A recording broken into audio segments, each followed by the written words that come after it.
दोस्तों, हम सभी जानते हैं कि हमें जीने के लिए जल और वायु की सबसे अधिक आवश्यकता होती है। ब्रह्मांड में हमारी पृथ्वी ही एक ऐसा ग्रह है जिसमें यह दोनों मौजूद हैं। ब्रह्मांड यानी यूनिवर्स, जिसमें धरती के अलावा और भी अनेकों ग्रह हैं। हमारी धरती कितनी बड़ी है, इसको जानने के लिए आइए देखते हैं पृथ्वी को सैटेलाइट की नज़र से।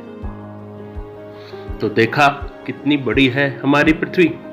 पृथ्वी को अगर हम देखें तो यह दूर दूर तक समतल नजर आती है, परंतु वास्तव में ऐसा नहीं है।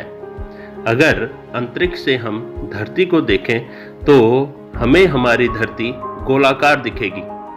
पृथ्वी के बारे में अधिक से अधिक जानने के लिए आओ हम धरती के एक मॉडल, जिसे ग्लोब कहते हैं, को देखें। वास्तव में ग्लोब ही पृथ्वी का एकमात्र मॉडल है जिससे हम पृथ्वी को आसानी से जान सकते हैं। पृथ्वी और उससे जुड़ी तमाम चीजें व घटनाओं को भी समझ सकते हैं। ग्लोब में पृथ्वी को ध्यान से देखें तो हमें दो रंग ही अधिकतर नजर आते हैं।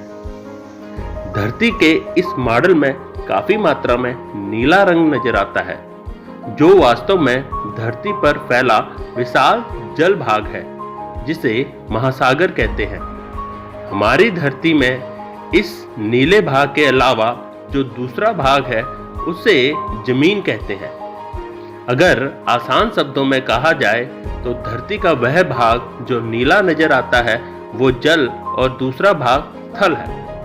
हमारी धरती में जहां 4 महासागर हैं तो वहीं 7 महाद्वीप भी हैं, और इन्हीं महाद्वीपों में हमारी धरती में अनेकों देश स्थित हैं। दोस्तों, अगर ग्लोब के बारे में ही बात करें तो पाते हैं कि ग्लोब के मॉडल में धरती सीधी खड़ी नहीं है, यह 23.5 डिग्री झुकी हुई है।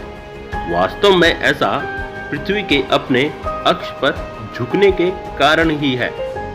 पृथ्वी के इस मॉडल में पृथ्वी के 2 किनारे उत्तरी और दक्षिणी सिरों को देखें तो हमें उन किनारों पर धरती थोड़ी चपटी नजर आती है।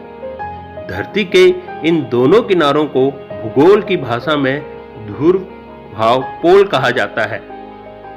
दोस्तों, आपने देखा होगा कि पृथ्वी के इस मॉडल में बहुत सी आड़ी और तिरछी रेखाएं खींची होती हैं, जो एक दूसरे को आपस में काटने के साथ साथ एक जाल की भांति इस ग्लोब में बनी होती हैं।